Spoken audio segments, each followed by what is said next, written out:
Damas y caballeros, tengan ustedes muy buenos días. Reciban un cordial saludo de nuestro director general del Centro de Estudios en Justicia y Derechos Humanos, el doctor Eduardo Muga Melgarejo, y también del equipo de la Escuela Nacional de Conciliación. Quien les habla es Miguel Rojas Medina. Estaré acompañándoles el día de hoy como moderador en el desarrollo de esta conferencia. También queremos hacerles recordar a nuestros participantes que el registro es automático, no hay necesidad de registrarse. El sistema Zoom automáticamente va a registrar desde el momento que ustedes han ingresado. Tengamos en cuenta que para poder ser certificados por este evento, debemos de permanecer conectados más del 90% del tiempo que dure esta conferencia, vale decir más de 81 minutos. A los que cumplan con esta condición de poder permanecer más del 90%, se les va a enviar el certificado por la participación al correo que ustedes hayan registrado. Si tuviesen otro tipo de consultas, por favor, escribirnos al correo ence.cejdh, Centro de Estudios en Justicia y Derechos Humanos, @minjus.gov.pe. En este momento también se está poniéndose en el chat de esta plataforma. Bien, vamos a dar inicio entonces a esta conferencia, Solución de controversias con el Estado en el marco de la Ley General de Contrataciones Públicas. El día de hoy nos acompaña como panelista la doctora Alexandra Fayad Valverde, coordinadora de la Escuela Nacional de Conciliación, y nos honra con su presencia como ponente el doctor José Fernando Nacaya Vargas. Él es abogado, máster en arbitraje internacional por la Universidad Internacional de Rioja, quien tendrá a su cargo la disertación del día de hoy por 80 minutos aproximadamente, y unos minutos finales nos estará regalando para poder contestarnos las consultas de nuestros participantes, los mismos que nos harán llegar vía chat o el sistema de preguntas y respuestas de esta plataforma. Vamos a pedirles, por favor, brevemente a nuestros panelistas sonreír para poder tomar la foto protocolar de este evento.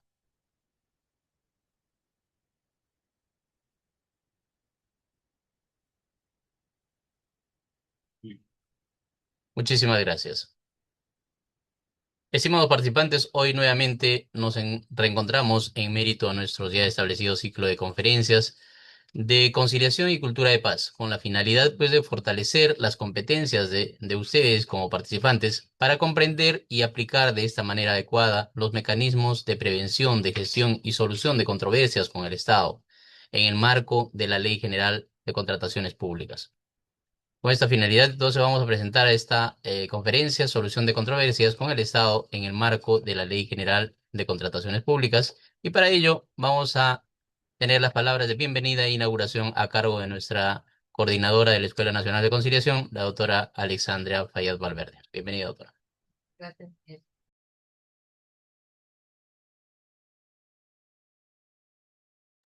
Ahora sí. Bueno, ahora sí. Bueno, muy buenos días, que nosotros siempre hacemos los eventos en la tarde, pero hoy día hemos hecho una excepción porque va a ser una exposición súper interesante. Bueno, muy buenos días. Quiero darles la cordial bienvenida a todos y todas a esta conferencia virtual denominada Solución de Controversias con el Estado en el marco de la Ley General de Contrataciones Públicas. Darle la bienvenida al doctor José Fernando Nacaya Vargas Machuca. Muchísimas gracias por su generosidad al apoyarnos con esta disertación en esta actividad que nosotros organizamos con tanto cariño. Muy buenos días a todos y todas. Eh, Le agradecemos a todos por haber considerado acompañarnos en esta oportunidad. Hemos preparado esta actividad con el propósito de aportar al fortalecimiento de las capacidades de los profesionales que intervienen en los procesos de contratación pública y en la gestión de controversias con el Estado. La contratación pública, como todos sabemos, es una actividad estratégica para el desarrollo del país. En ella pues se movilizan una serie de recursos, de servicios, de decisiones que impactan directamente a la ciudadanía y además a la calidad de los bienes y las obras que se reciben en el país. Por eso hemos considerado que es necesario, es importante comprender los mecanismos de prevención, de gestión y solución de controversias. No solo porque sea una necesidad técnica, sino un compromiso ético con la transparencia, con la eficiencia, con el interés. El objetivo de esta conferencia precisamente es ese, el de fortalecer las competencias de los participantes para poder comprender y aplicar de manera adecuada los mecanismos de prevención, de gestión y solución de controversias con el Estado. Todo ello en el marco de la Ley General de Contrataciones con el Estado, promoviendo procesos mucho más transparentes, eficientes, alineados con el interés público. Hoy contamos con un invitado de alta trayectoria, de reconocido prestigio, que es el doctor José Fernando Nacaya Vargas Machuca, a quien le agradecemos, como dije al inicio, profundamente por acompañarnos en esta oportunidad. Su experiencia y conocimiento en la materia nos van a permitir profundizar en aspectos clave en la normativa, en los procedimientos y las mejores prácticas para una resolución efectiva de las controversias con el Estado. Estamos seguros de que esta conferencia va a ser una oportunidad para poder actualizar nuestros conocimientos, para poder aclarar dudas, para compartir experiencias que de hecho el doctor nos va a hacer y sobre todo para fortalecer nuestras habilidades que son necesarias para poder enfrentar los desafíos que nos plantea casualmente este tema y nada después de construir un Estado moderno, transparente y orientado al servicio ciudadano. Muchísimas gracias por su participación a cada uno de ustedes y siempre el compromiso de la escuela de siempre promover actividades para poder avanzar en una gestión pública mucho más íntegra, más sólida, más eficiente. Muchísimas gracias y bienvenidos a todos. Muchas gracias, doctora Alexandra, por estas palabras de bienvenida. Seguidamente vamos a tener entonces el gusto de presentar a nuestro ponente del día de hoy, el doctor José Fernando Nacaya Vargas. El doctor Fernando es abogado por la Facultad de Derecho de la Pontificia Universidad Católica del Perú. Cuenta con maestría en Derecho Procesal por la Universidad Católica, por la Pontificia Universidad Católica del Perú, máster en Arbitraje Internacional por la Universidad Internacional de La Rioja, España, asociado principal senior y líder del área de arbitraje en Torres y Torres Lara, abogado. Se ha desempeñado en el sector público y privado con más de 27 años de experiencia como abogado y árbitro en temas civiles, procesales, contractuales, administrativos, contrataciones con el Estado y comercial. Él es miembro del Consejo Superior del Centro de Arbitraje de la Cámara de Comercio de Producción de Cajamarca y presidente del Tribunal de Ética de esta Cámara de Comercio de Producción de Cajamarca. Inscrito en la nómina de árbitros especializada en contrataciones públicas de SEAR de la Pontificia Universidad Católica, SEAR del Colegio de Abogados de Lima, de la Cámara de Comercio de las Américas del Perú, del Centro de Arbitraje de la Cámara de Comercio y Producción de Cajamarca, entre otros. Ha publicado diversos artículos académicos y periodísticos, habiendo participado como expositor en eventos de capacitaciones en temas referidos al arbitraje, contrataciones con el Estado y procesos de datos personales. Sin mayor preámbulo, entonces vamos a dejar en el uso de la palabra a nuestro invitado del día de hoy, el doctor José Fernando Nacaya Vargas, quien nos estará tocando el tema solución de controversias con el Estado en el marco de la Ley General de Contrataciones Públicas. Bienvenido, doctor Fernando. Muchas gracias, Miguel. Muchas gracias, Alexandra, por las gentiles palabras en la presentación. También quiero agradecer al Centro de Estudios en Justicia y Derechos Humanos, en persona de su director, por la gentil invitación que han tenido conmigo para poder compartir esta mañana algunos aspectos que estoy seguro que varios ya conocen, pero que un poco siempre es bueno compartir opiniones, experiencias. La teoría la podemos leer de repente en un libro o la misma ley de contrataciones, pero creo que un poco para contarles mi experiencia, este, yo he sido abogado procesalista por casi 16 años, dedicándome a lo que es el litigio civil, y luego pasé a defender a una entidad pública en materia arbitral, sobre todo en temas de contrataciones, por más de 3 años. No era una procuraduría, era una oficina dentro del área legal de una entidad pública, ejercía la defensa. Ese fue ya hace muchos años atrás mi primer acercamiento con el arbitraje y justo desde el punto de vista del Estado. O sea, ahora estoy en la vereda contraria, no estoy ejerciendo la práctica profesional privada en un estudio en el Torres Lara, liderando el área de arbitraje. y como bien lo dijo Alessandra, pues también tengo la oportunidad de pertenecer a un consejo superior que es el encargado un poco de administrar, de supervisar los arbitrajes institucionales que se llevan ante esta Cámara, ¿no? Dicho esto, agradeciendo nuevamente la invitación, voy a pasar a compartir la presentación y a iniciar un poco la disertación de hoy, si les parece. ¿Me comenta, por favor, Miguel, si lo pueden ver? Sí, doctor. ¿Lo están viendo en modo presentación o todavía no? Todavía no, doctor. A ver, ¿ahora? Ahora sí. Ya, genial. Dame un segundo. ¿Sigue en presentación? Miguel,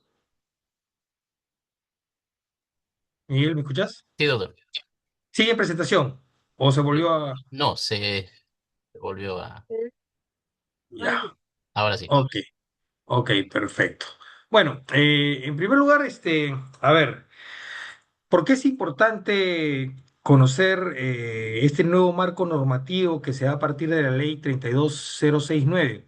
Porque como todos sabemos, a partir del 22 de abril de este año hubo un cambio de toda la normativa, lo que regula la contratación pública general.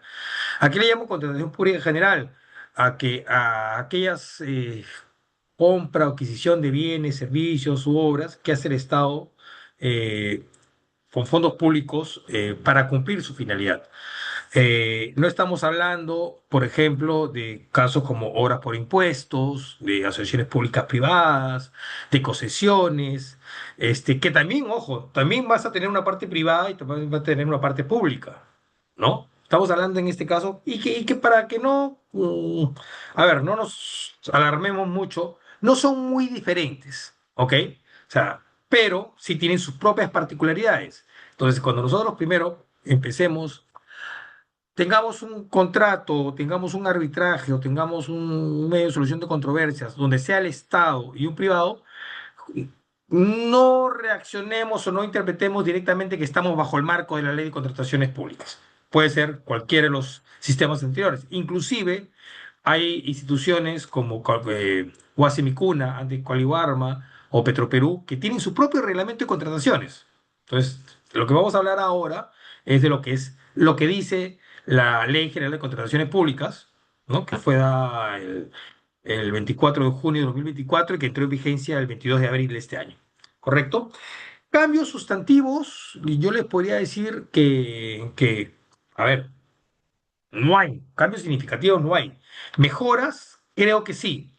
Aunque actualmente hay una tendencia un poco a ver, no quiero utilizar la palabra cuestionar, pero sí la palabra a estar observando todo lo que es la regulación en arbitraje que hace la ley de contrataciones públicas. ¿Y por qué lo digo? Y eso es un comentario preliminar y muy general. Porque se está creando con tanta regulación, si ustedes revisan desde la primera ley de contrataciones donde se introduce el arbitraje a la actual, y han pasado varias, cada vez la regulación está siendo mayor, sobre todo en el tema del arbitraje, ¿no? Y eso que está cocinando, que a nivel arbitral se esté creando un nuevo proceso arbitral. Acuérdense ustedes que tenemos el arbitraje de derecho, o de conciencia, institucional, ad hoc, nacional, internacional, voluntario, forzoso, unipersonal, tribunal, todos esos que ya seguramente ustedes conocen. Pero no hay un arbitraje, tenemos arbitrajes especiales. ¿Cuáles son los arbitrajes especiales? El arbitraje de consumo, el arbitraje laboral, el arbitraje societario, el estatutario. El arbitraje en contrataciones sí lo presentamos como un tipo de arbitraje especial, pero no con una regulación con una naturaleza especial. Y eso se le está comenzando a dar con tanta regulación. Me voy a pasar a explicar y vamos a entrar de una vez al fondo del tema. A ver, lo- para la solución de controversias, yo identifico fundamentalmente tres etapas. La previa al perfeccionamiento del contrato, acuérdense ustedes que tuvo un proceso de selección, nace primero con todo el trámite interno a nivel de la entidad, que es el requerimiento, el presupuesto, el plan, etcétera, términos de referencia, hasta que sale la convocatoria. Una vez que sale la convocatoria, viene el registro de participantes, la presentación de ofertas, la selección o el otorgamiento de la buena pro, Y ahí estamos, y ahí partimos al previo perfeccionamiento del contrato, ¿correcto? Luego tenemos durante la etapa de perfeccionamiento, ustedes saben que hay un plazo entre que se otorga la buena pro y se suscribe el contrato para presentar documentos, entre ellos la carta fianza, la garantía de cumplimiento, etcétera. Y luego vienen desde el perfeccionamiento del contrato, que es realmente, creo yo, el grueso o donde mayormente se dan las controversias. Sin embargo, las dos etapas anteriores no es que sean poco importantes. ¿Qué tenemos, por ejemplo, eh, previo al perfeccionamiento del contrato? ¿No? Tenemos solamente el recurso de apelación. ¿Ya? ¿Quiénes pueden interponer este recurso de apelación? Solamente lo pueden interponer los participantes o postores. Es decir, un tercero ajeno no puede tratar de entrar al proceso en el cual no se ha inscrito, no se registró, tratar de cuestionarlo. Este es un recurso reservado única y exclusivamente a quien ha sido participante o postor. ¿Quién es participante? Quien se inscribió. ¿Correcto? ¿Quién es postor? Que presentó la oferta, ¿correcto? Y estos solamente están destinados para eh, procesos competitivos. Ojo, tengan ustedes eso en cuenta, porque ahora la ley te habla de procesos competitivos y procesos no competitivos. Categorización que se da recién con esta ley nueva de contratación pública. Antes era proceso de selección, concurso público, adjudicación simplificada. Ahora tenemos dos categorías generales, los competitivos y los no competitivos. ¿Cuáles son los competitivos? Aquellos en los cuales hay pues una suerte de selección. Entonces, acá sí cabe, en los competitivos sí cabe el recurso de anulación. ¿Quién lo resuelve? Bueno, el Tribunal de Contrataciones Públicas o la Autoridad de la Gestión Administrativa, dependiendo de la cuantía o del alcance de la entidad. ¿Qué se puede impugnar? Por ejemplo, y eso es bastante importante tener en cuenta, solamente los actos dictados durante el procedimiento de selección y que sean anteriores al perfeccionamiento del contrato. ¿Ok? Y que entonces, ¿qué no se puede impugnar? Como ya dije hace un rato, las contrataciones no sujetas a procedimiento competitivo ni las actuaciones que están establecidas en el reglamento.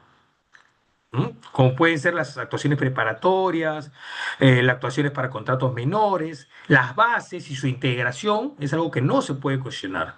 Ustedes saben que ante una base las partes pueden formular consultas o observaciones, con la absolución estas bases quedan integradas.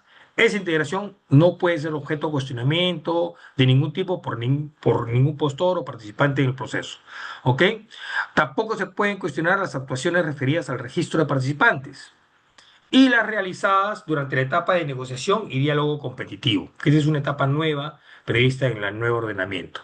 Tampoco es cuestionable, por ejemplo, el puntaje en el factor de evaluación en los procesos de diseño arquitectónico.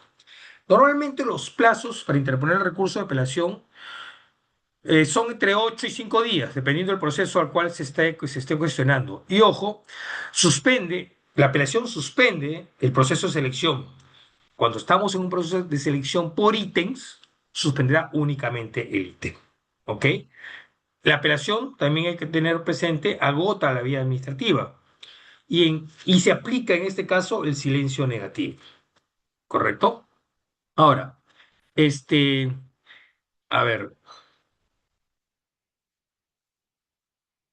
permítame. Una cosa, un comentario que normalmente hago, porque esto fue una iniciativa que se tuvo a partir de la discusión de la ley que actualmente está vigente, ¿no? La antigua ley de contrataciones del Estado, la ley 30225, establecía, como ustedes saben, que para apelar, el apelante, valga la redundancia, tenía que pagar una garantía de 70% del valor estimado o valor referencial del procedimiento de selección. Eso estaba regulado en el artículo 41.5. Esto, en muchos casos, en la práctica, significaba un freno hacia los postores que querían impugnar, porque evidentemente un 3% es un monto, en algunos casos, elevado, que en caso que la apelación no prospere, no sea amparada, se perdía. Entonces, esto era tomado, y entiendo la lógica del legislador, como un desincentivo para evitar apelaciones maliciosas, infundadas, dilatorias, como quieran llamarlo.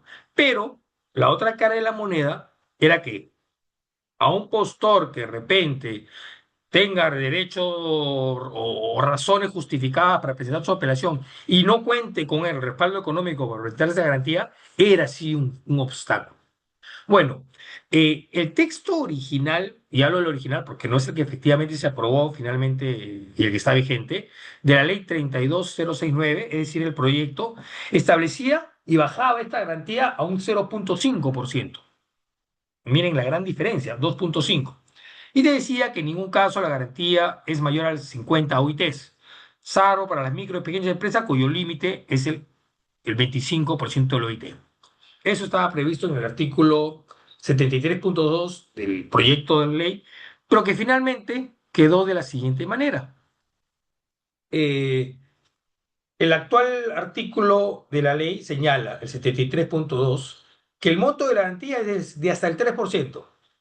Es decir, volvemos a la fórmula de la 30.2.5, del proceso de elección o del ítem que se desea impugnar. La novedad es que sí establece un tratamiento diferenciado para las micro y pequeñas empresas, que te dice que ahí el monto de garantía es del 0,5. Es decir, la iniciativa, vuelvo a mostrar la diapositiva anterior, la iniciativa que era la regla general en el proyecto de ley, lo trasladan para las micro y pequeñas empresas que sí establecen como 0,5 del procedimiento de selección o del ítem que se desea impugnar y inclusive hasta un límite de 25% de OITs vigentes al momento de interponer el recurso de apelación, ¿no? Entonces, miren ustedes, bueno, acá se ha buscado, creo yo, como decisión final, que es la norma vigente, una posición intermedia.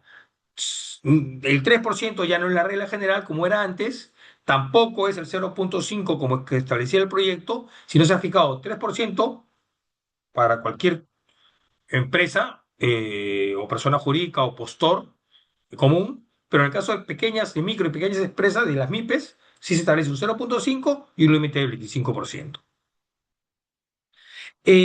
La nulidad del contrato la menciono porque si bien no está regulada, o sea, no está regulada, me refiero, no hay un plazo, no hay un procedimiento, sí es algo que está al alcance de todos. Y me explico. Hasta antes de la suscripción del contrato se puede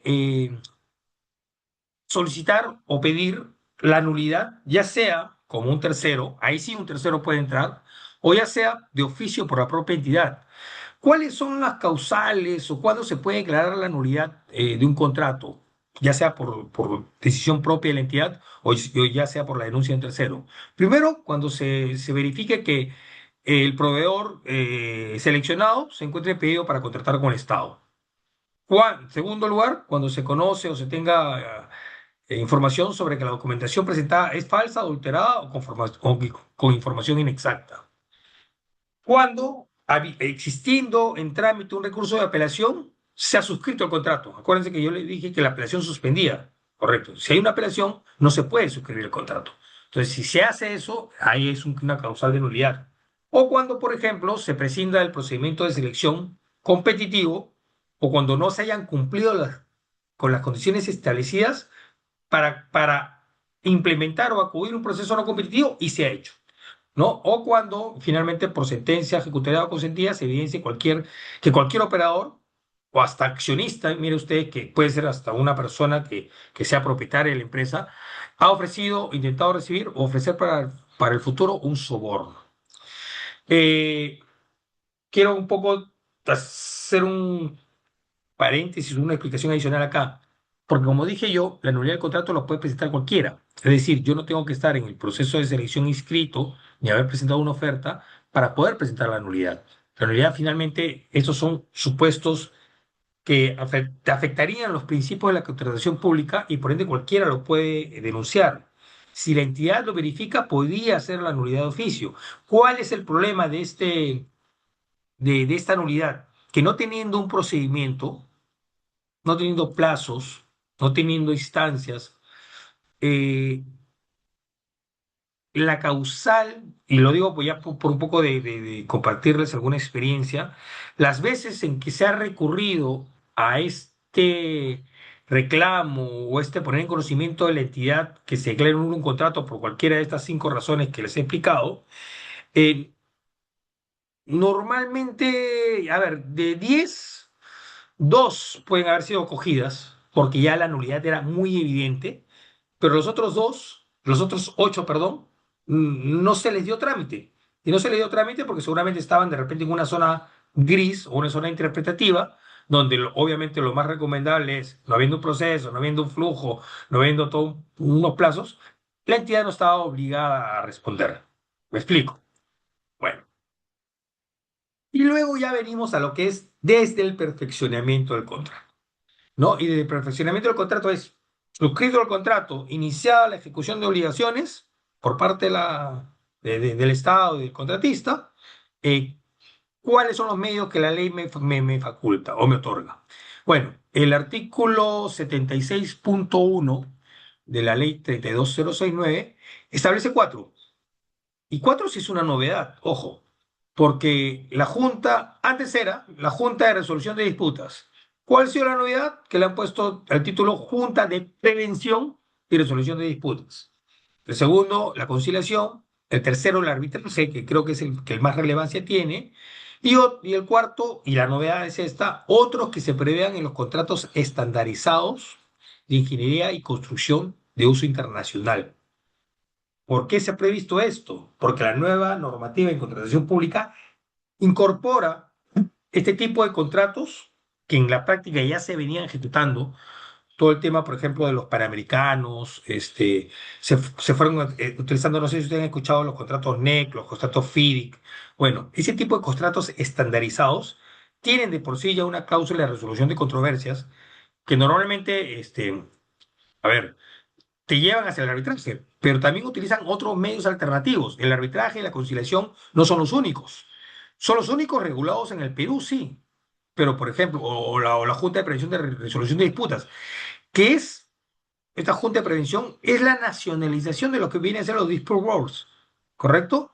Entonces, y así tenemos en otros países está regulada la mediación, por ejemplo, en España como proceso en sí, ¿ah? Nosotros entendemos mediación, de repente a poner a un tercero a que trate de acercar nuestras posiciones, pero como proceso, como está regulada la conciliación acá en el Perú, la mediación está regulada en otros países. Y así pues, podemos tener la junta de expertos, podemos tener, pues, a ver, a nivel de arbitraje internacional, yo les puedo decir, tenemos más de 12 mecanismos de alternativa de solución de controversias. Claro, algunos son obligatorios, otros son referenciales, pero en el Perú solamente está regulado la JPRD, que es un Dispute Wars, la conciliación y el arbitraje.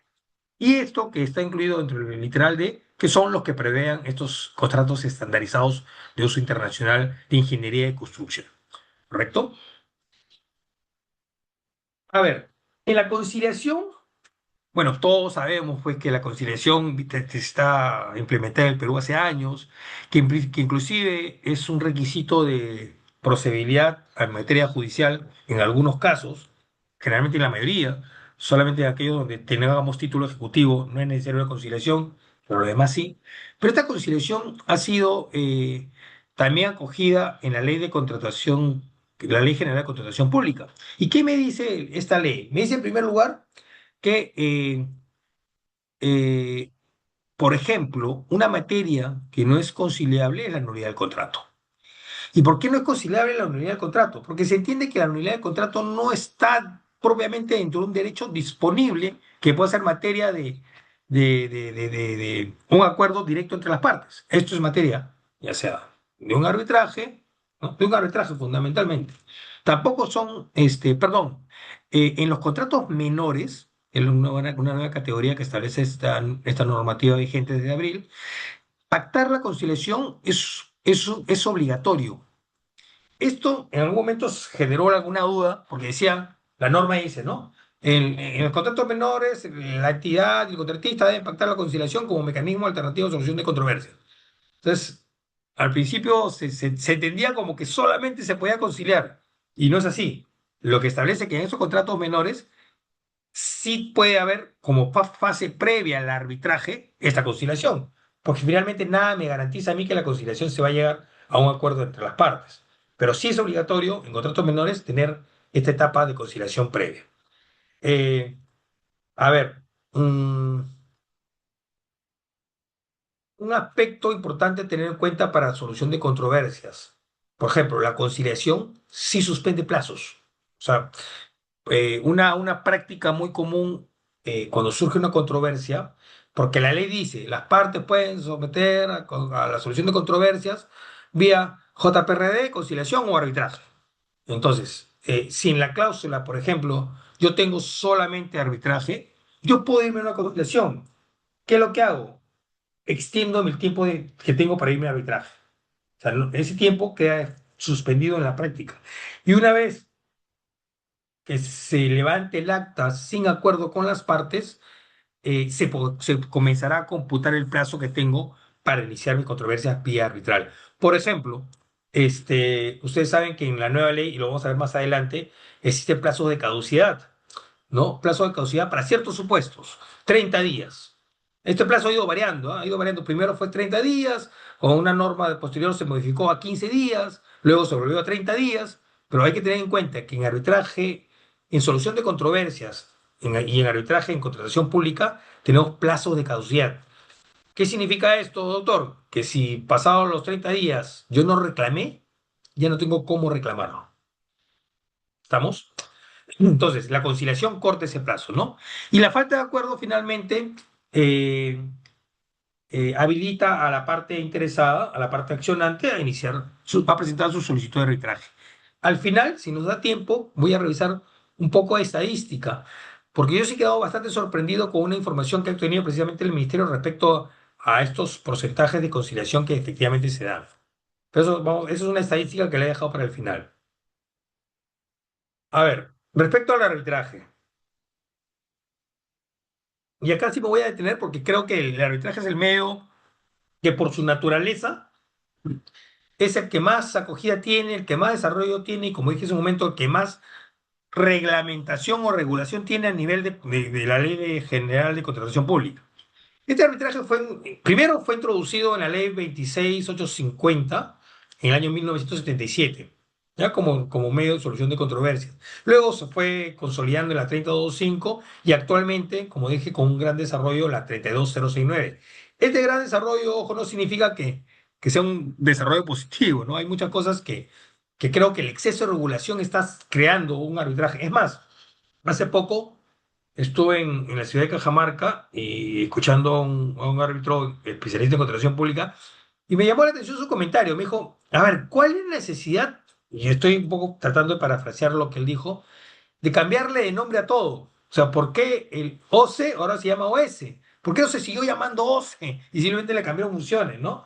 Y así pues podríamos llamar el Tribunal de Contrataciones con el Estado del Tribunal de Contrataciones Públicas. O sea, la opinión de este árbitro era claro, estamos buscando reglamentar y tratar de presentar novedades que realmente son, en algunos casos, innecesarias. Entonces, esa reflexión, tenemos la norma y tenemos que aplicarla, eso está claro, pero creo que la labor de los abogados, de los árbitros, de los funcionarios públicos, de los procuradores, es siempre ir tratando de mejorar ese sistema. Porque este sistema, a la larga, y acá voy a retroceder, voy a dar un salto a algo que voy a salirme del tema por un ratito. Este sistema nos brinda, a ver, en contra de lo que pueden decir los detractores que normalmente van por temas de altos costos o por temas inclusive de malo manejo, como ha sido el caso Orellano, el caso Odebrecht, que no podemos negar que existen, porque existen quienes pueden utilizar mal esta herramienta o este mecanismo. eh, Yo sí resalto las ventajas, y las ventajas son la flexibilidad, en primer lugar. Recuerden ustedes estas dos posiciones de dos grandes juristas, como son el doctor Canto Arias y el doctor Palacios, sobre si el arbitraje se parece o no al Poder Judicial. La flexibilidad del arbitraje, la especialización para mí es lo más rescatable.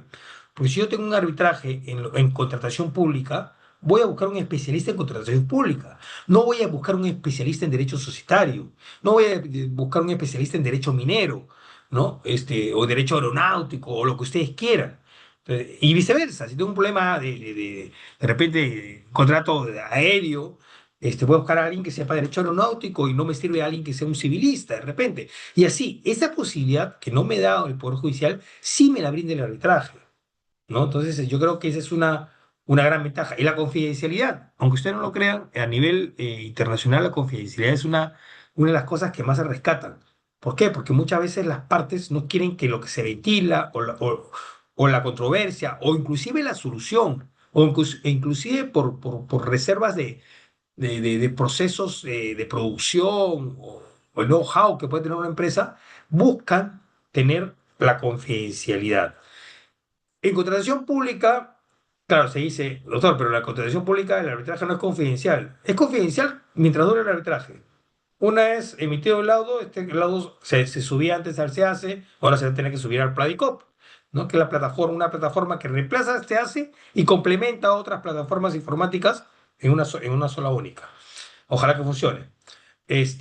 Bueno, entonces, volviendo al tema, por favor, porque este, el arbitraje, por estas características y por estas condiciones y por estas particularidades, se ha consolidado y porque además significa una alternativa ante un poder judicial a ver, yo respeto mucho a los magistrados, tengo muchos colegas y compañeros de la universidad que ahora son jueces y soy consciente de que las limitaciones que ellos afrontan son eh, bastantes y no es un sistema, no es un tema de ahora, es un tema que viene endémicamente de hace, a ver, eh,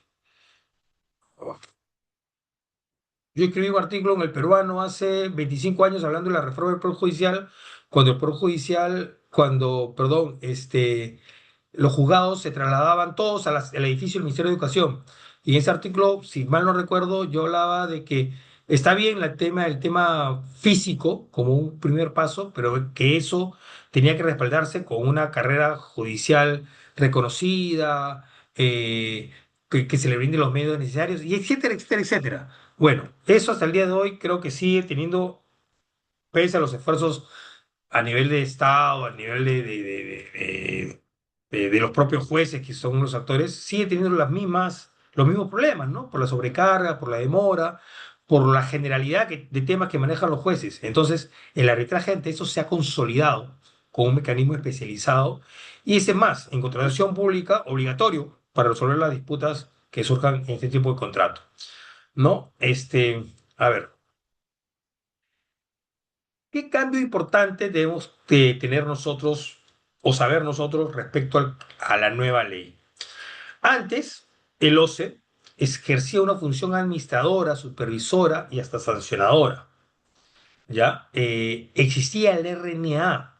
El RNA era un registro administrado por el OCE donde los árbitros tenían que registrarse, inscribirse, pasar unas pruebas, unas evaluaciones para poder ser árbitros en contratación pública. ¿Ya? Este registro tuvo varios momentos y al principio tuvo un momento de crisis porque llegó un momento, si mal no recuerdo, eran solamente 60 los árbitros inscritos en este RNA y como ustedes comprenderán, 60 es un número totalmente insuficiente para poder llevar o ser nombrado árbitros en todos los arbitrajes que el Estado tenga. Cuando hablamos de Estado, estamos hablando de Estado como a nivel nacional, gobierno central, gobierno regional, gobierno local, entidades descentralizadas, ministerios, etcétera, etcétera. O sea, el número de arbitraje que maneja, yo diría que el arbitraje en contratación pública debe representar no menos del 70% de arbitrajes a nivel nacional. Entonces, el OCE ejercía esta función administradora. A partir de la nueva ley, el OCE deja de ejercer esta función y se las transfiere a los centros o instituciones arbitrales. Estos centros son los que ahora tienen que cumplir con una serie de requisitos para, primero, registrarse en el regajo, ¿ya? El regajo es un registro que va, a ver, a autorizar o dar la licencia para que estos centros puedan llevar arbitrajes en contratación pública. Y estos centros son los que están obligados, bajo sanción de sus a ver, consejos directivos, directores, etcétera, de que verifiquen la especialidad de los árbitros para tener esa función. ¿Qué especialidad? Administrativo, contrataciones con el Estado y arbitraje. A un árbitro que quiera pertenecer a una nómina de cualquier centro, ojo, Ahorita, hace una semana, a raíz de una exposición que tuve que hacer en Chiclayo, revisé el regajo y en el regajo actualmente hay 16 instituciones inscritas.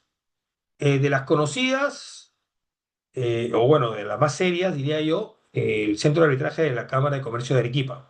Hay un número bastante importante de instituciones nuevas y otras instituciones que ya están registradas. Son 16 en total hasta la fecha. Este, bueno, estos centros son los que tienen que establecer. ¿Qué nos debe importar a nosotros? Que cuando celebremos un convenio arbitral tengamos mucho cuidado de no incurrir en una cláusula patológica y no poner un centro que de repente no tenga inscripción en regajo. Porque si no tiene inscripción en regajo o no es un centro serio que pueda mantener vigente su inscripción en regajo, podría ser que el día de hoy lo tenga, pero cuando surja mi controversia dentro de un año, el regajo lo haya sancionado, lo haya excluido y finalmente ese centro no podrá administrar mi proceso arbitral, ¿no? Y bueno, y luego también los impedimentos que están que a través, centralizados a través de la plataforma del Playcop. Eh, Esa es una suerte de resumen, porque como les dije al principio, no, eso está en la norma, pero por ejemplo, ¿qué requisito deben tener los centros que desean administrar arbitrajes o JPRD en contrataciones públicas? ¿Y por qué lo digo? Porque, por ejemplo, ya vamos a la práctica. AmCham, que es el centro de arbitraje de la Cámara Americana. AmCham ha decidido no, por ahora, ojo, no implementar este procedimiento de requisitos y se va a limitar a llevar arbitrajes privados. O sea, el no estar en el regajo no significa que no puedas arbitrar. El no estar en el regajo lo que significa es no puedes arbitrar en materia de contratación pública, para tenerlo presente. ¿Qué deben tener, por ejemplo? Estar debidamente constituidas como personas jurídicas. Debe contar con un código de ética y un reglamento interno, de acuerdo a unos lineamientos que va a dar el OS. Debe contar con no menos de 5 años de experiencia. Esta norma también establece, por ejemplo, una excepción en el reglamento para los centros nuevos.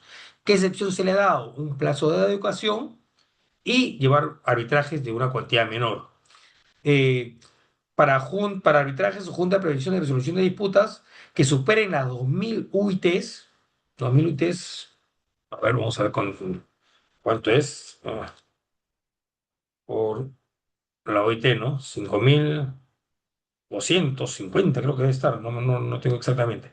Que supere los 10.500.000 aproximadamente, la institución arbitral o el Centro de Junta de Prevención de Disputas debe contar con certificación internacional de sistema de gestión de calidad y sistema de gestión antisoborno. Miren ustedes cómo se han ido poniendo varios requisitos. Y además se establece, por ejemplo, otros que hay que tener en cuenta, deben contar con una plataforma informática que permita a las partes eh, tener información actualizada del estado del proceso.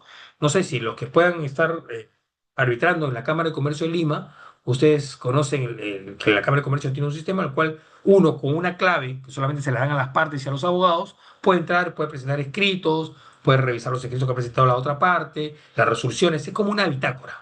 Bueno, eso se les pide a estas instituciones para que puedan tener llevar arbitrajes en contratación pública.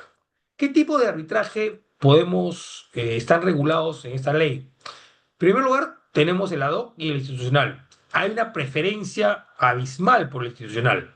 Ojo, lo veremos a continuación. El arbitraje siempre va a ser de derecho, siempre. ¿Ya? No cabe en tema de contratación pública un arbitraje con ciencia.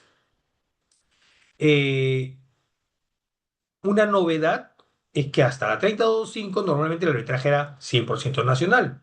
Ahora, con la actual general de contratación pública, el arbitraje, se prevé el arbitraje internacional en materia de contratación pública, ojo, no digo que no se aplique el arbitraje internacional antes con el Estado, sí, en temas de inversión, de tratados internacionales, etcétera, o como digo, APPs, pero en tema de contratación pública no se contemplaba un arbitraje internacional como tal. Ahora sí, pero ¿qué condiciones existen para que el arbitraje pueda ser internacional? Dos, que el proveedor sea extranjero, ¿no? Que la ley te establece en algunos casos, por ejemplo, temas, a ver, de salud, ¿no? Y esto creo que fue a raíz de la pandemia. Ya no se exigía se exigía la posibilidad que por un tema tecnología o de avance científico, se pueda contratar con un proveedor extranjero. Ya. Y otra condición es que el monto del contrato supere las 20.000 UITs. Miren ustedes qué tal. O sea, el contrato tiene que superar los 107 millones de soles, ¿no? Para que sea internacional. Bueno, respecto al origen del convenio, si es voluntario o forzoso, me imagino que ustedes ya han escuchado este debate. Muchos dicen que el arbitraje de contratación pública es forzoso porque está previsto en la ley y al estar previsto en la ley no es posibilidad, es obligatorio llevarlo. Yo creo que el que esté en la ley no lo hace forzoso porque finalmente, al igual que ocurre en el arbitraje societario, eh, uno, al hacerse accionista de una empresa que tiene el arbitraje estatutario, o yo como proveedor, al decidir participar en un proceso de selección para contratar con el Estado, estoy aceptando esa condición. O sea, el forzoso es cuando no me puedo salir de esa condición. Claro, doctor Nakayo, me dirán, sí, bueno, pero es una condición que si yo quiero contratar con el Estado, tengo que hacerla, sí, pero nadie te obliga a contratar con el Estado. Tú podrías tranquilamente tener tu actividad 100% privada y por ende no tener este arbitraje. Con lo cual, lo forzoso o voluntario está un poco siempre en debate. Mencionaba hace un rato que el arbitraje institucional es preferido por la norma y efectivamente, el institucional se aplica en caso de no haberse pactado, ¿ya? Y a instituciones registradas ante el regajo. El ad hoc tiene un límite, y el límite es que la controversia no superen las 10 UITs, es decir, los 53.500 soles. Como ustedes comprenderán, miren ustedes esta particularidad. Las contrataciones que no superen las 8 UITs están incluidas en el marco de la aplicación de la Ley General de Contratación Pública. Recuerda, 8 UITs. Y el límite para llevar un arbitraje ad hoc es máximo 10 UITs. Entonces, ¿cuál es mi campo de acción para arbitraje ad hoc? Entre 8 y 10 UITs. Muy pequeño. Por eso digo que está muy, muy, muy, muy limitado. Antes, la ley 32.5 decía, por ejemplo, que se podría llevar arbitraje ad hoc a aquellos que se deriven de procedimientos de selección cuyo valor estimado referencial no supere o sea igual a 5 millones. Miren qué tal cambio, ¿ah? Hemos pasado de 5 millones como límite a 53.500. Continúo. Esta regulación preferencial la encontramos en el artículo 84.1 de la actual ley, que dice el arbitraje puede ser ad hoc solo en los casos en que el monto de la controversia no supere las 10 UITs. En todos los demás casos será institucional. Esta es una norma que incorpora una disposición que ya estaba en el decreto de urgencia 20-2020, que es un decreto de urgencia que se dio, como ustedes verán, en la época del COVID, y que reglamentaba un montón de cosas que exclusivamente para el arbitraje con el Estado, ¿ah? Y ahí sí ya estamos hablando arbitraje con el Estado general, porque este decreto de urgencia 20-2020 lo que modificó no fue la ley de contrataciones anterior, modificó la ley de arbitraje, el decreto legislativo 1071 e incorporó en esa ley de arbitraje varias disposiciones sobre abandono, sobre medidas cautelares, sobre garantías, sobre el arbitraje ad hoc, etcétera. Entonces, ¿qué quiero decir con esto? Que estando incorporado en la ley de arbitraje, se aplica a cualquier procedimiento o arbitraje, perdón, donde participe el Estado.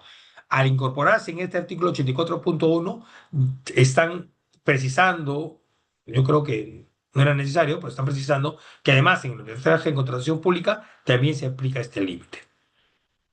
El tribunal arbitral es algo muy sencillo. Eh, la ley señala que puede ser tribunal entendiéndose como un número impar. La práctica nos lleva a que sean tres o uno, pero yo he tenido, bueno, en todos mis años de experiencia, alguna vez un tribunal con 5 árbitros. Claro, ¿por qué? Ustedes dirán, ¿por qué 5? Porque era un arbitraje multiparte. O sea, y siendo multiparte, y siendo un tema sumamente complejo, se estableció, las partes establecieron en su convenio, ojo, que cada parte iba a nombrar un árbitro, esto sí, ejercer la defensa, etcétera. 5. Pero siempre la recomendación es mantener un número impar para evitar el tema de un posible empate y no una solución del caso, ¿no? ¿Qué dice la norma? Que ante la falta de duda o acuerdo es resuelto por árbitro único. ¿Ya? Ya le dije que para desempeñarse como árbitro designado por el Estado o designación residual debe estar escrito en el regajo. ¿Qué cosa es el regajo? ¿Cuál es la designación residual? Es cuando las partes no se ponen de acuerdo o los árbitros no se ponen de acuerdo y se acude a la institución para que la institución nombre el árbitro. Eso es lo que se llama designación residual, ¿correcto?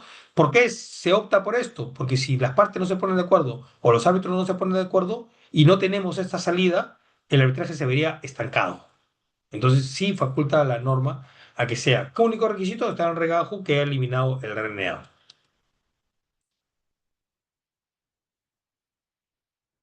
Un tema importante que sí es una... A ver, lo que está en negro en la diapositiva que ustedes están viendo en pantalla ya estaba en la ley anterior, dicho de otro modo, y la novedad es lo que ustedes pueden apreciar en rojo. ¿Qué dice? ¿Cómo se contrataba las excepciones u objeciones en la normativa de contratación pública? Siempre se ha fijado que tienen que ser resueltas antes de finalizar la etapa, pues, perdón, al finalizar la etapa postulatoria y antes de fijar los puntos controvertidos. ¿Cuál es la etapa postulatoria? La etapa de demanda, contestación, si hay reconvención, reconvención, traslado a la reconvención y absolución de la reconvención, o sin la absolución cuando se ha vencido el plazo. Ahí se cierra la etapa postulatoria, ¿correcto? ¿Y cuál es la siguiente etapa en el arbitraje? Que los árbitros fijen los puntos controvertidos y luego se llame a una audiencia.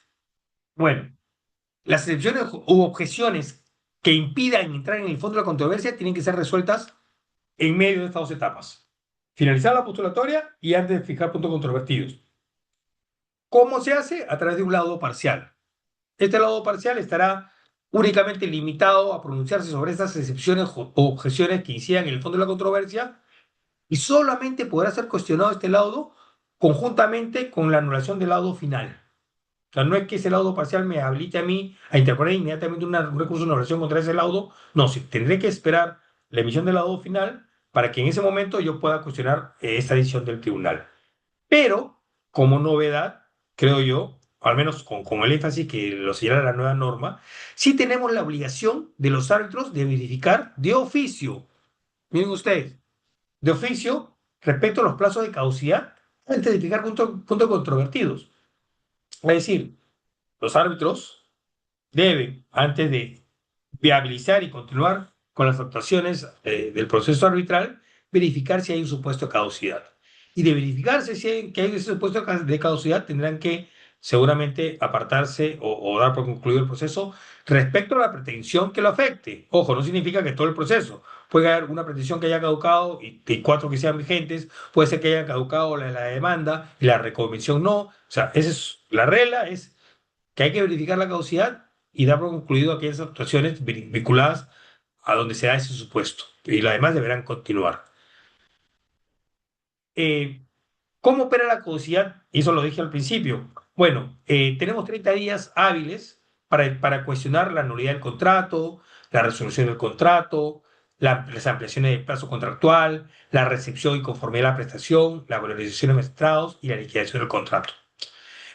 También tenemos 30 días hábiles después de la entrega del bien en el caso de contratación de bienes, del entregable, en el caso de contrataciones de servicios, o de la obra, en el caso de construcción y de ejecución de obras. Acá ustedes pueden ver un cuadro comparativo. Lo que acabo de mencionar es de la ley 32069, está resaltado en rojo, ¿no? Pero además, yo quiero hacer hincapié en estos supuestos de excepción a ese plazo de 30 días que estaba en esta diapositiva. ¿Y por qué quiero hacer hincapié acá? Porque, por ejemplo, te dice que no se aplica el cómputo de los 30 días para iniciar el arbitraje previsto en el 84.5 en estos casos. A ver, a mí me llama la atención, no se lo voy a leer, pero le llama la atención el literal D. El literal D dice, en las controversias referidas al pago final o prestación post-pago de bienes y servicios, el plazo se computa 30 días, recuerden, de la fecha en que se produce el pago final o desde el vencimiento del plazo para realizar el pago final o la prestación post-pago que es materia de la controversia. No sé, realmente yo sigo dándole vueltas a este inciso porque con la 30.225 las obligaciones de pago, de cobro hacia las entidades, no tenían un plazo de caducidad. Acuérdense ustedes que en la 3025 los plazos estaban fijados de la siguiente manera.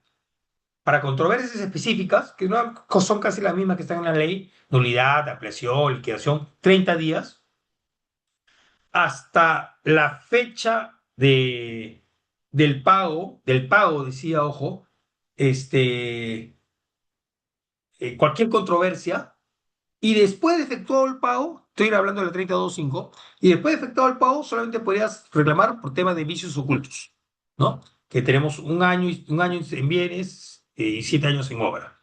Esa era la regla actual. Miren ustedes, el supuesto 2 era, hasta que me paguen, que es el cierre del contrato, yo podría interponer.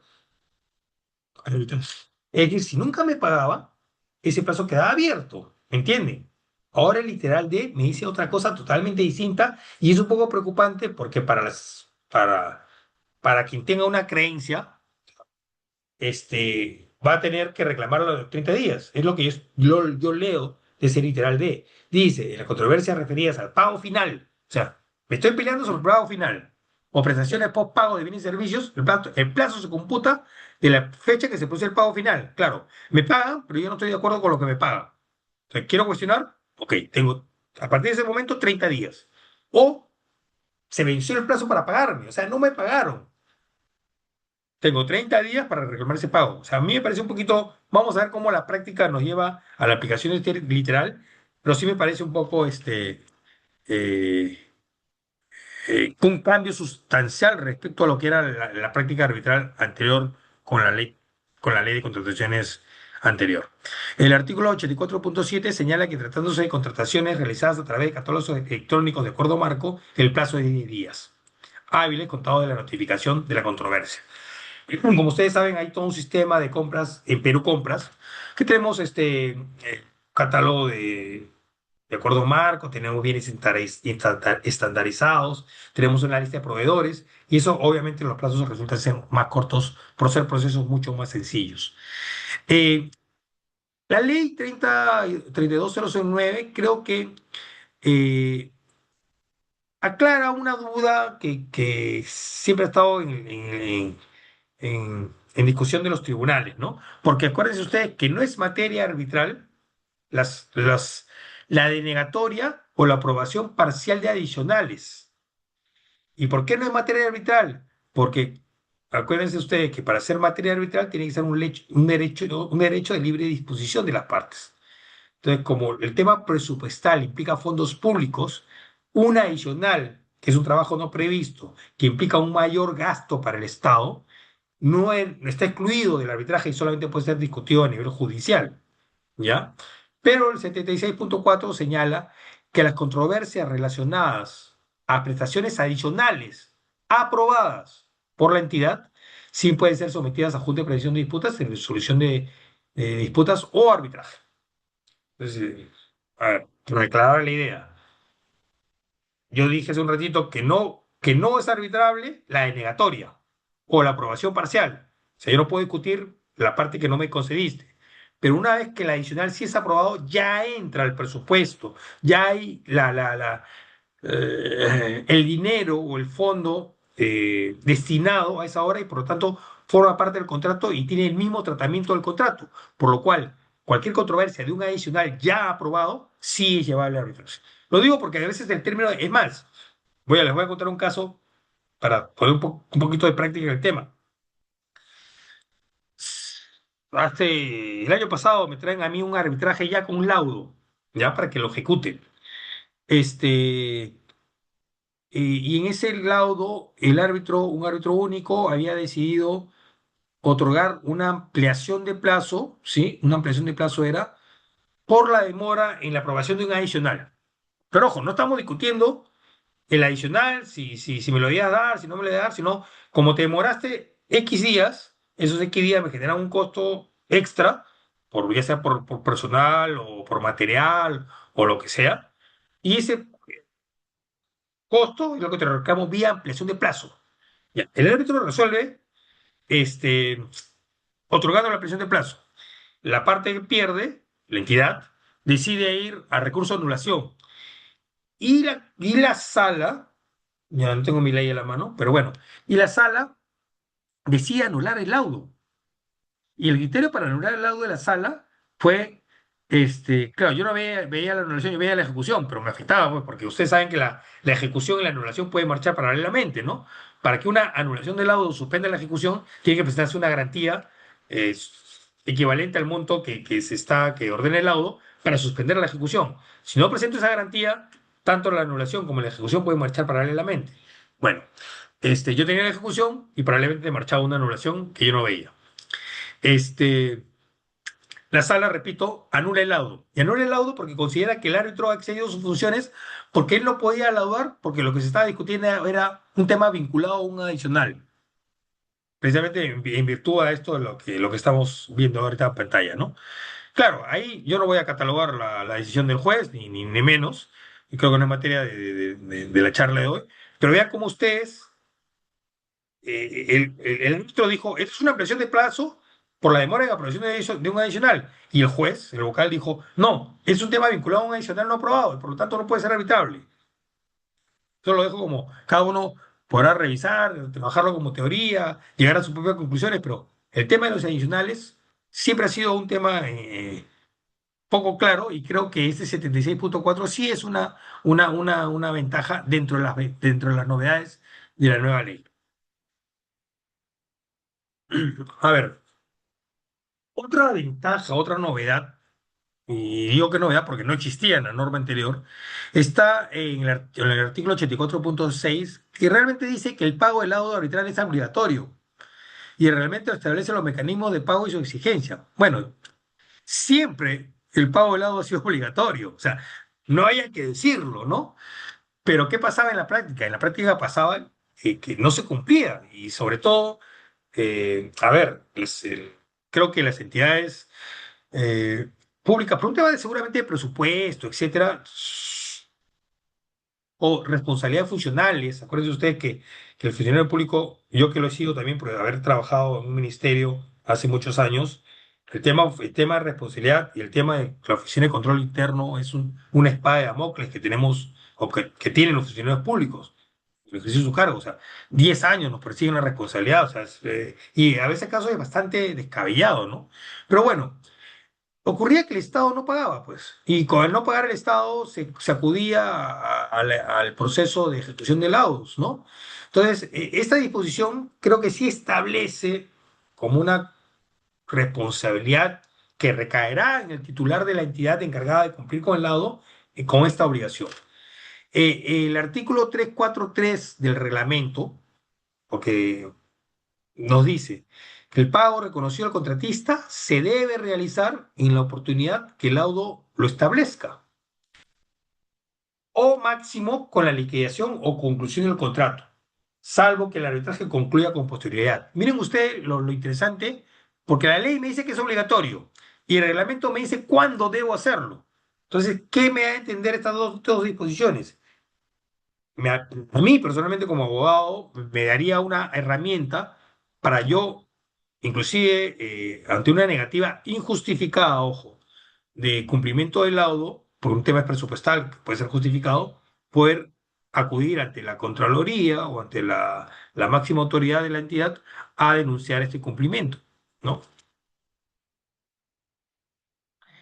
¿Qué nuevas regulaciones? Uy, ahora me está ganando. Ya, ¿qué nuevas regulaciones? Voy a volar un poco, disculpen ustedes. Acá quería mencionar unas nuevas novedades, totalmente novedades respecto al arbitraje en la nueva ley. En primer lugar, tenemos que eh, en las bases se tiene que establecer una lista de entidades o instituciones arbitrales para que el postor ganador las elija al momento de suscribir el contrato. Esto no existía antes, ¿correcto? También establece límite de las recusaciones. Es muy conocido en el mundo arbitral de repente esta táctica de guerrillas. Y táctica de guerrillas, así tal como suena, significa ir tratando de sabotear o de dilatar el arbitraje para hacer que medidas cautelares se caigan, que el arbitraje se extienda, etcétera, etcétera. Bueno, como un remedio a estas actuaciones, llamémosle dilatorias, establece que cuando se acumulen más de tres recusaciones infundadas, ya la parte que las ha planteado, sean consecutivas o no, ojo, la parte que las ha planteado ya no puede formular una nueva recusación. Obviamente una recusación infundada es cuando hay un árbitro y una parte viene a reclamar sobre su designación, la Corte decidirá que no es procedente, viene nueva a plantear otra recusación y aunque no lo crean, sucede, y sucede bastante seguido.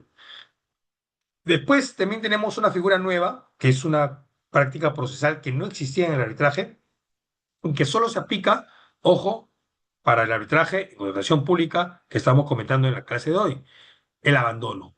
El abandono es una novedad incorporada en esta nueva norma y te establece que ante una inacción de las partes, igual como ocurre en el Código Procesal Civil, que ante una inacción de las partes durante 4 meses, de oficio o a pedido de parte, se declarará el abandono de las actuaciones. Este abandono no afectará a una posible reconvención, ¿correcto? Y viceversa. Si se da un abandono en la reconvención, tampoco afectará el proceso principal. ¿Ya? O la demanda, mejor dicho, no el proceso principal, me corrijo, o la demanda o las pretensiones del demandante, porque pueden marchar paralelamente. En el arbitraje de emergencia, que es un...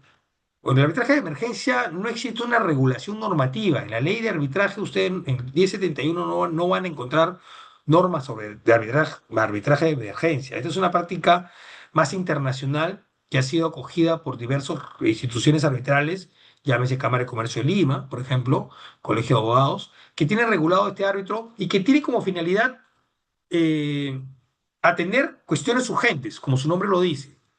Es un arbitraje caro, es un arbitraje caro y de duración muy corta. Y normalmente yo diría que está casi 100% orientado a dictar medidas cautelares. Ustedes me dirán, doctor, pero la ley de arbitraje establece que el Poder Judicial puede dictar medidas cautelares fuera del proceso antes de instalar un tribunal. Sí, sí, sí lo puede hacer. Pero todos sabemos que el Poder Judicial, si yo voy con una medida cautelar el día de hoy ante el Poder Judicial, esa medida cautelar me debe estar otorgando en 2 o 3 meses si tengo suerte, ¿no?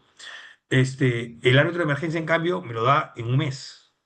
Entonces, ¿qué establece esto? Ahora, ¿hay un mal uso del árbitro de emergencia actualmente? Sí. Hay todo un tema de discusión de seriedad de instituciones arbitrales que no tienen unos parámetros acordes con los principios del arbitraje. También, como en toda profesión, hay los destacados, los buenos, los normales y los que van por otro lado. Entonces, también lo hay en el arbitraje, también hay en las instituciones arbitrales, pero es bastante importante, y esto es una recomendación que hago a título personal, siempre coger una institución. Yo no estoy en contra de las nuevas instituciones arbitrales, para nada, pero sí creo que siempre hay que tener en cuenta y supervisar y verificar quién respalda a esa institución arbitral a la cual nosotros le vamos a confiar la resolución de nuestra posible controversia contra contraparte.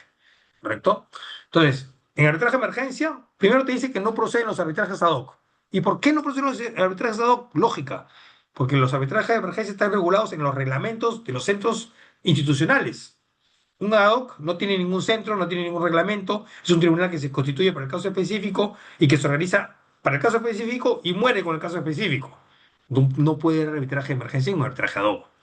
Y después dice, cuando el convenio arbitral lo señale expresamente y sea conocida por la misma institución arbitral que debe estar previsto en el reglamento de dicha institución. O sea, yo pacto, voy a poner un ejemplo, que mi arbitraje será resuelto por la Cámara por el Centro de Arbitraje de Controversias Nacional e Internacional de la Cámara de Comercio de Lima.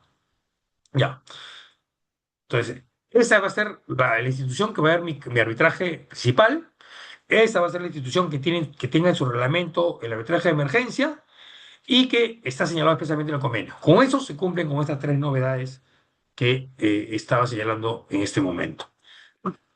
Vamos a la Junta de Prevención y Resolución de Disputas y con eso ya vamos terminando para poder dar paso a las preguntas.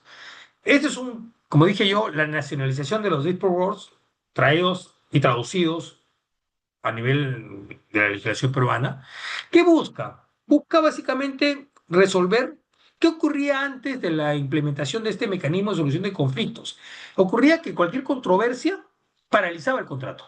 Y las obras entonces, un hospital, un colegio, una carretera, lo que sea, se paralizaba. ¿Por qué? Porque las partes estaban en conflicto. Y al estar en conflicto iban a un arbitraje y el arbitraje simplemente la obra se perjudicaba, ¿no? Ya, la Junta de Previsión de Solución de Disputas es un comité, se le llama adjudicadores, que marchan paralelamente con la ejecución del contrato y que tienen la competencia para resolver conflictos básicamente técnicos. Se está considerando algunos temas legales, sí, pero fundamentalmente yo diría que en un 90% son técnicos. Son técnicos que esta decisión de los adjudicadores es de obligatorio cumplimiento para las partes, lo cual no significa que no la puedan controvertir después. Simplemente significa que lo que diga el adjudicador, ambas partes tienen que acogerlo y ejecutarlo. Eso hace que el contrato no se paralice. Y cuando la obra esté terminada, y hablo de obra porque eso estaba pensado exclusivamente para obras antes de la ley actual, que la obra continúe y una vez culminada la obra, ya toda la controversia pues ya se lleva a arbitraje. Lo único que tenía que hacer la persona o la parte que estuviera en desacuerdo era manifestarlo. O sea, ante la decisión del adjudicador, decir que la acata, pero que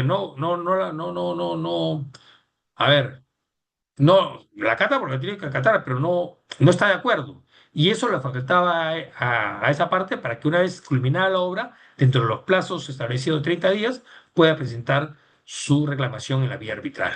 ¿No? ¿Cuál es el propósito? De prevenir y resolver controversias en la ejecución contractual. Y decía que a partir de la nueva ley también se aplica para los contratos de suministro. Hasta la ley 325 era solamente para contratos de construcción. ¿Ya? ¿Cuáles son los montos para que aplicar una JPRD en un contrato? En obras públicas, por ejemplo, es obligatorio en contrato de más de 10 millones de soles. Entre los 5 y 10 millones de soles es facultativa. Y para contratos menores de 5 millones de soles está prohibido. Vean ustedes cómo es el tratamiento de la JPRD en obras públicas. En el caso de suministros, que es la novedad que nos trae esta ley, nos dice que en aquellos contratos de más de 10 millones de soles es facultativa.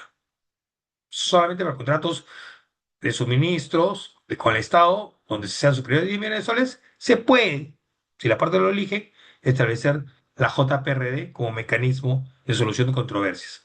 Ojo, que la JPRD no excluye el arbitraje, no excluye la conciliación, coexisten y cumplen finalidades distintas. La JPRD acompaña durante la ejecución del contrato y si bien es cierto, un arbitraje se puede iniciar también durante la ejecución del contrato, podrá ir por temas que no son competencia de la JPRD.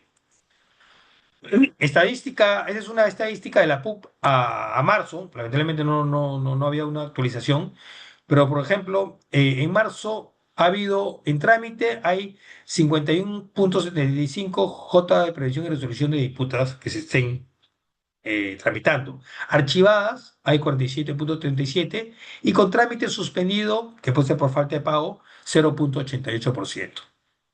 Respecto al alcance de las entidades, tenemos que las entidades con alcance local son 9,6 las que han acudido a este mecanismo de solución de controversias, que alcance regional 26,3 y alcance nacional 33,3. Entonces, obviamente, como lo local, lo regional y lo nacional va escalando progresivamente. Ahora, solamente centrándonos en lo que es Lima, tenemos que estas JPRs exceden un porcentaje del 14%. Con esto terminamos, creo que quedan 10 minutos. Algunas estadísticas rápidas. Y acá sí, bueno, acá, como le decía, esta es fue una información obtenida, perdona, me corrijo, de la OS. Y a mí sí me sorprende, porque según el OS, tenemos que en la conciliación, con acuerdo, hay un 62% de conciliaciones a las cuales se ha llegado a un acuerdo. Con acuerdo parcial hay un 11% y sin acuerdo hay un 27%. Déjeme decirle que en mi práctica profesional, como abogado, como árbitro y como conciliador extrajudicial que también soy, nunca yo he tenido la posibilidad de conciliar con el Estado. ¿Por qué? Porque normalmente el procurador, que es una persona que está ajena a la entidad, no llega con la información necesaria para poder tener una fórmula de acuerdo conciliatorio. Y es más, esta fórmula de acuerdo conciliatorio tiene que ser aprobada por la entidad. Entonces, con lo breve que es el proceso de conciliación, que se puede pedir postergaciones, sí, pero normalmente estos plazos no han permitido, en la experiencia personal, que yo haya celebrado algún tipo de conciliación. Ahora también entiendo yo que también parte por quién es tu contraparte, ¿no? Hay entidades que son muy, muy complejas. Yo lo digo por el tamaño. Puede decirse, pues, por ejemplo, salud. Salud, yo he sido funcionario en el Ministerio de Salud varios años y conozco por dentro cómo es el ministerio y es un monstruo, igual que trabajo, ¿no? O educación. Entonces, si estamos en una conciliación, creo yo, con estos tres ministerios, las posibilidades de conciliar van a ser pocas. Si de repente estamos ante una municipalidad, yo creo que las posibilidades de conciliar van a ser altas. Entonces, yo creo que este porcentaje, que para mí me ha sorprendido, lo comparto porque yo antes de conocer esa estadística, yo decía que la conciliación no funcionaba mucho, pero esta estadística me contradice abiertamente. ¿Quiénes inician los arbitrajes? Tenemos, por ejemplo, miren, en estadística, y esto también información obtenida al 5 de noviembre, o sea, hace poco, de la fuente del OS, tenemos que el 83,64% de casos es iniciado por el contratista, el 15,46% por la entidad, porcentaje significativamente inferior, y solamente un 0,90% por la entidad y el contratista de manera cruzada. Respecto al objeto de contrato, ¿cuáles son los contratos que más controversias originan? Bueno, tenemos abiertamente el de obras, que por su propia complejidad, con 1984 casos, de acuerdo a esta información. Bienes, estaría en un tercer lugar con 1009. En un segundo lugar estarían los servicios, entiéndase consultorías, por ejemplo, mantenimientos, y las consultorías de obras, con un cuarto lugar con 749 casos. Respecto al arbitraje ad hoc o institucional, ya lo mencioné, hay una preferencia marcada por la ley para que el arbitraje sea institucional y esto ha originado evidentemente que tengamos un 67% de arbitrajes institucionales contra un 33% de arbitrajes ad hoc. En la práctica, y esta es la última diapositiva, permíteme Miguel, por favor, ¿cuáles son las materias que en contratación pública son más frecuentes verlas en arbitraje? Ampliaciones de plazo, resoluciones de contrato, aplicación de penalidades, este, plazo para ejecutar la obra y liquidación. Con eso me permito terminar, les agradezco y no sé si hayan algunas preguntas que responder. Sí, doctor. Muchísimas gracias. De verdad que es un tema muy interesante el que usted ha tocado el día de hoy y las preguntas sí, pues, afloran por la misma necesidad de conocer los detalles de este tema. Nos hacen una consulta, doctor. ¿Qué requisitos debe cumplir las partes para iniciar un proceso arbitral? ¿Qué materias son arbitrales y cuáles no, según la ley de contrataciones? Mm, Gracias. A ver, dame un segundo.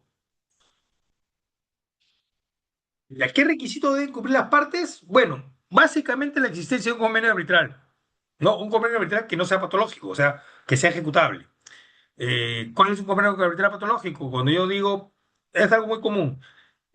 Miguel y yo, que en ese momento celebramos un contrato y decidimos que Francisco Pérez sea nuestro árbitro porque se resulta que es un abogado que ambos conocemos y confiamos. Pero resulta que al momento que surge nuestra controversia, Francisco Pérez fallece. Entonces, el árbitro que yo puse en mi cláusula arbitral ya no existe.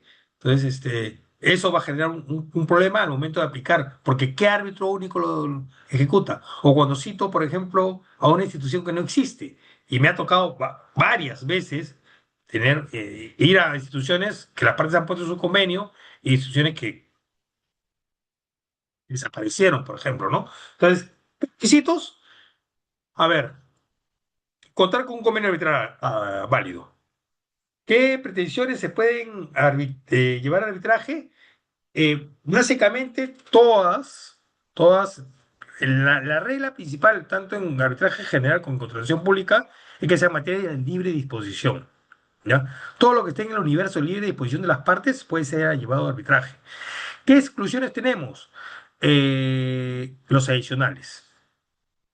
Los adicionales. Tampoco pueden ser llevados a arbitraje temas penales. ¿Por qué? Porque los temas penales no son materia de libre disposición de las partes. Yo no puedo matar a alguien o robar a alguien y vía conciliación decir que soy inocente, ¿no? Entonces, eh, después, La única exclusión que me da la ley es el tema de los adicionales, cuando están los temas no, adicionales no aprobados o aprobados parcialmente, y después cualquier controversia vinculada, inclusive la misma eficacia del contrato puede ser llevado a arbitraje. Eficacia, nulidad, ejecución, incumplimiento, penalidades, todo lo que sea objeto pago, todo, todo. La única limitación es derecho a libre disponibilidad y que no sean adicionales denegados. Excelente, doctor.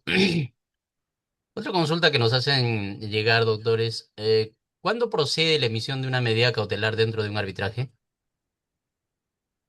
Ahí no hay voy a hacer un comentario porque esa es una pregunta que me gusta.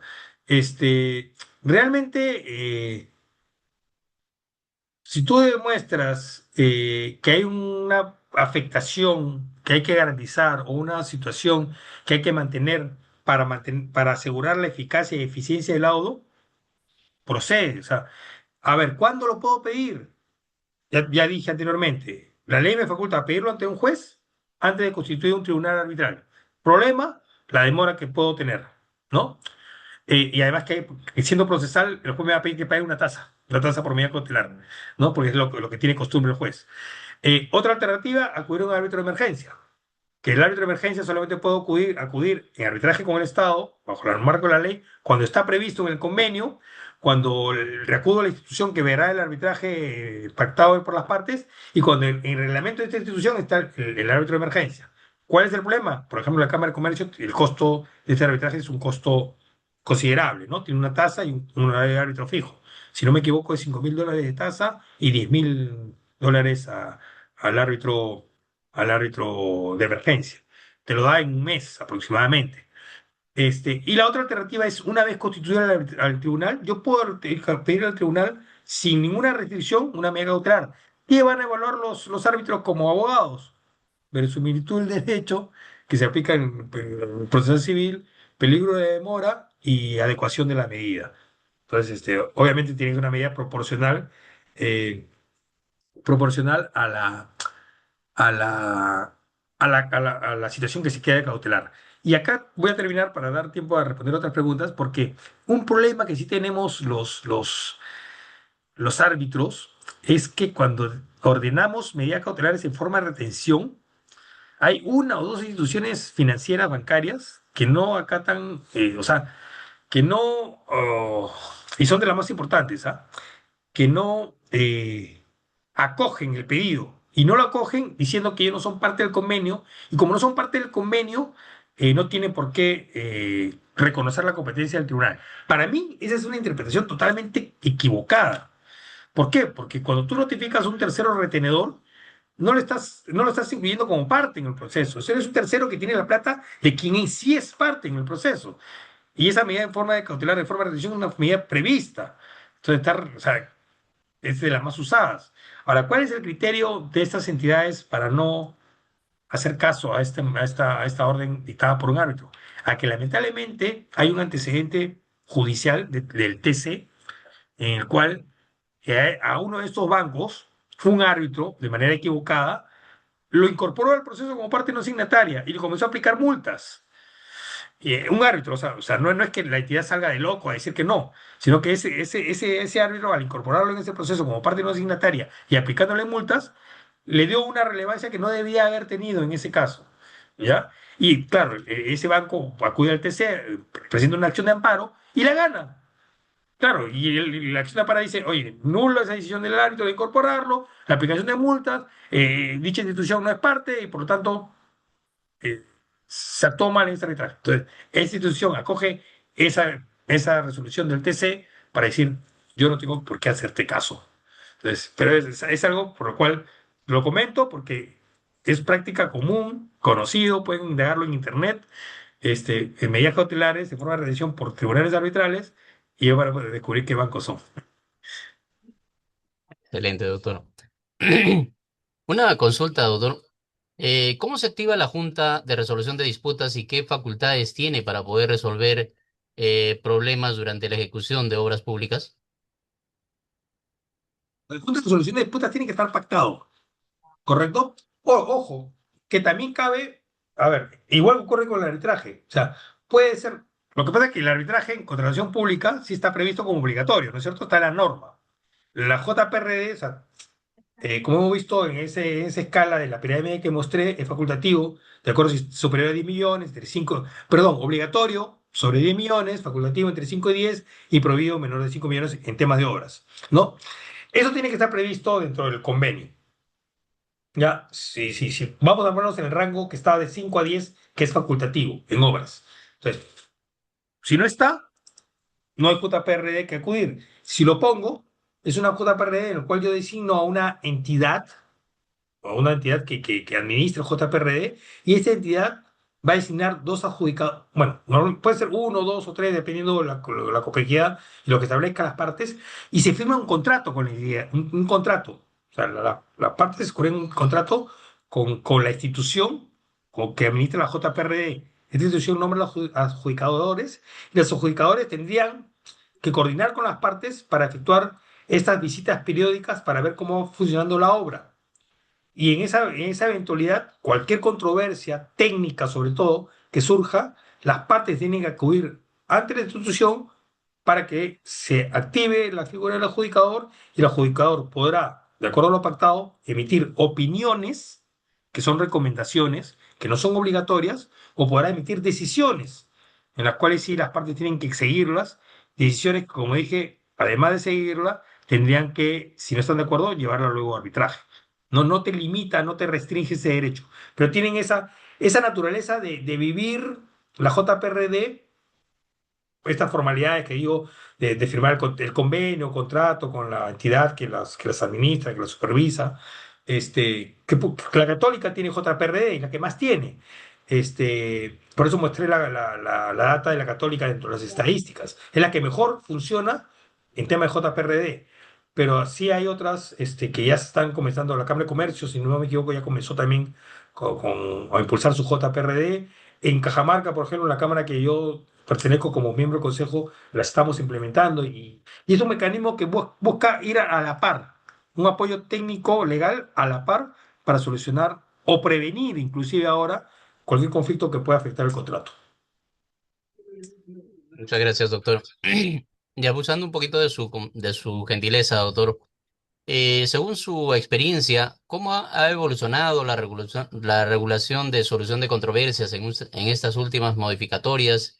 ¿Y qué mejoras podríamos incorporar de repente para poder fortalecer estos mecanismos de resolución de controversias específicamente en obras públicas? Qué buena pregunta. Ah, la evolución, como dije, ha ido hacia la reglamentación. Si nosotros comparamos la, ni siquiera la 1017, ni siquiera estoy hablando de la 3025, sino la anterior ley de contrataciones, vamos a ver que las normas que reglamentaban o regulaban el proceso arbitral eran significativamente pocas comparando a las que tenemos hoy en día. Hoy en día tenemos normas que reglamentan desde las instituciones hasta los árbitros, los adjudicadores, o sea, y eso, como dije, eh, ya ha comenzado. Bueno, yo tuve la oportunidad de estar el jueves 20 en Chiclayo, en el Congreso Regional de Arbitraje, y el viernes en Cajamarca, en el primer seminario internacional de arbitraje, porque pertenezco a esa cámara, y ahí ya comenzó yo no, ojo, pero ya otros expositores comenzaron a discutir sobre, y es necesario, o sea, parece que, a ver, palabra de un gran árbitro, miembro del Consejo de la Cámara de Comercio de Lima, dijo, estamos comenzando a crear un monstruo, ¿no? O sea, que ese arbitraje en contratación pública, como lo estamos regulando tanto, está casi, van a ser casi un nuevo arbitraje. No sé si me explico. Entonces, eso es, ojo, que yo todavía, sinceramente, me han pedido mi opinión, Miguel. Yo creo, hasta ahora a mí no me ha alertado hasta haber escuchado esas opiniones. O sea, ahorita creo que la reglamentación es una reglamentación que si bien es cierto hay algunos cambios que no eran necesarios, te soy honesto, porque, repito, OS, OCE, Tribunal de Contrataciones con el Estado, TCE, con Tribunal de Contrataciones Públicas, TCP. O sea, son cositas, detallitos, pues, ¿no? O sea, creo que deberíamos más enfocarnos en cosas importantes y ahí paso a la última parte de tu pregunta, que es, ¿qué debemos mejorar? A ver, yo creo que un problema que tiene el arbitraje en la actualidad es el tema del cumplimiento de los laudos, es decir, su ejecución. Y me explico, cuando nosotros o la ley me dice que tengo que ir al arbitraje es porque me está apartando de la vía judicial, por los problemas que tenga, por las razones que tenga. Pero sin embargo, termino yendo a la vía judicial a algo que me demoró un año en obtener, que es un laudo, eh, a de repente a 2 años en la vía judicial para ejecutarlo. No sé si me explico. Entonces, ese para mí sí es un problema porque la eficacia y eficiencia de esa decisión, que acuérdense ustedes que en un sistema económico, cualquier conflicto significa un problema para el desarrollo para la convivencia social, para el desarrollo de la economía. Mientras más conflictos hayan, cuando la época de las guerras mundiales han sido porque han habido intereses políticos y conflictos económicos. Entonces, si los conflictos no se solucionan prontamente, la crisis general va a ser mayor. Entonces, el arbitraje me da la posibilidad de yo solucionar un conflicto rápidamente, pero esa solución tiene que poderse ejecutar. Y esa es la parte donde no tenemos. Claro, yo no voy a decir que le den a los árbitros coertio, porque, ok, la coertio es la posibilidad de pedir apoyo a la fuerza pública para hacer cumplir mi decisión a la fuerza. No voy a decir eso porque es un arma muy peligrosa, lo reconozco. Pero sí podría decir, por ejemplo, que se debería establecer mecanismos, por ejemplo, a ver, dos ejemplos. El arbitraje deportivo, que ya muchos deben conocer a raíz del caso Pablo Guerrero, ¿no? Creo que todo el mundo vio el Perú, el Mundial, etcétera. Ya. El arbitraje deportivo, ¿por qué funciona? Funciona porque tiene una organización privada, básicamente, lo maneja el COI, el Comité Olímpico Internacional, con la FIFA y la UEFA, y no solamente eso, porque estamos hablando de fútbol. El arbitraje deportivo se aplica al béisbol, al básquet, al esquí, sobre nieve, todas las disciplinas deportivas que sean olímpicas. ¿Cómo funciona? Y voy a hablar, no quiero aburrir mucho. El pádel, que es un deporte que últimamente está de moda, ¿no? Que acaba de surgir. Ya. Nosotros inventamos un deporte hoy día. Ese deporte lo vamos difundiendo a nivel nacional. Luego ese deporte comienza a difundirse a nivel regional. Entonces comienzan a crear federaciones. Perú, en Colombia, en Argentina, etcétera. Ya. Esas federaciones crean su federación internacional del deporte X que hemos inventado el día de hoy. Esa federación, para ser un deporte olímpico, tiene que adecuarse a las normas del Comité Olímpico Internacional. Y se tiene que ir a Suiza y todo lo demás. Ya. Una vez que entras ahí, que obviamente eso te da la posibilidad de transferir jugadores, de vender derechos de televisión, de participar en competencias internacionales, ¿ya? Me hace ser parte del sistema. Entonces, cuando hay un conflicto y se acude a un arbitraje internacional, ya para no hacer la larga, el Tribunal de Suiza, Tribunal Deportivo de Arbitraje, me emite la resolución y si yo no la acato, salgo del sistema deportivo. Es decir, no puedo vender jugadores, no puedo vender mis derechos, no puedo participar en Copa Libertadores. O sea, entonces me interesa a mí, ¿no? Me interesa a mí ser parte del sistema. Y como me interesa ser parte del sistema, cumplo con sus decisiones. No sé si me dejo explicar. Igual ocurre con los temas de las inversiones, ¿no? O sea, si yo soy un Estado que busca préstamos internacionales a través del convenio JICA con Japón o el Banco Interamericano de Desarrollo, y esos bancos hay un laudo y yo no cumplo, y por no cumplir entro a la lista negra, y por entrar a la lista negra ya no soy sujeto de crédito, entonces lo que voy a cumplir es tratar de cumplir con el laudo para no entrar a esa lista negra y seguir siendo sujeto de préstamo. Entonces, esos ejemplos he puesto porque ¿qué? Creo que debo buscar una posibilidad de poner, sobre todo en el arbitraje estatal, con el Estado, a raíz de lo que estamos conversando el día de hoy, una suerte de, no sé si, a ver, vamos a poner las dos alternativas, no beneficios, pero sino una suerte tampoco premio, no encuentro la palabra adecuada, pero una suerte de reconocimiento a aquella entidad que cumpla puntualmente con sus laudos y una sanción a la vez a la entidad que no lo haga. O sea, yo creo que eso sería pues, una solución que aún la estoy trabajando. Fue materia de mi tesis cuando hice el arbitraje de la maestría, pero claro, a nivel internacional es más fácil. Cuando te aterrizamos en nuestra realidad es un poco más complicado. Pero creo yo que si hay algo que solucionar en nuestra norma es el tema del cumplimiento de mecanismos que hagan atractivo u obligatorio, atractivo a nivel de reconocimientos, obligatorio a través de sanciones, que las entidades cumplan en mayor porcentaje con los laudos y no hacer esa suerte de llamé a un perro muerto una vez que se recibió una decisión contraria, ¿no? Eso, Miguel. Muchísimas gracias por la explicación y por toda la conferencia, doctor. Le estamos de verdad bastante agradecidos. Bueno, seguidamente entonces vamos a tener las palabras de agradecimiento por parte de nuestra coordinadora de la Escuela Nacional de Conciliación, la doctora Alexandra Fayet Valverde. Bienvenida, doctora. Ya, ahora sí. El audio siempre me juega mal. Bueno, doctor, qué excelente su exposición, ¿ah? Felicitaciones, doctor. Muy didáctico, se nota el expertise que usted tiene, el conocimiento que usted tiene. De verdad que ha, eh, ha conmovido, ha captado a todos nuestros participantes. De verdad que muchísimas gracias, doctor. Y hemos llegado pues al final de esta conferencia. De verdad que mi más sincero agradecimiento, doctor, por su generosidad de acompañarnos. Muchas gracias a todos quienes han estado conectados durante esta hora y media. Muchas gracias por su interés, por su participación activa a través de las preguntas.